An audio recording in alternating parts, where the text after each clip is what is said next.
అది తెలుగు వాళ్ళకి తెలిసినట్టు ఎవరికి తెలీదు. నేనెందుకు చూజీగా చేస్తాను, అది ఎందుకు ఏంటి అనేది అర్థం చేసుకున్నది మాక్సిమం ఇక్కడే కదా! అందరికీ అవును. తెలుసు వై ఐయామ్ చూజీ. అది ఎలా అంటే ఈవెన్ పెద్ద పెద్ద సినిమాలొస్తే కూడా నాకా స్టోరీ ఉందంటే మాత్రమే నేను జేస్తా.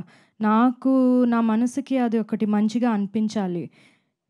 ఒక క్లాసీగా ఉండాలి, ఎలిగెంట్‌గా ఉండాలి నాకు.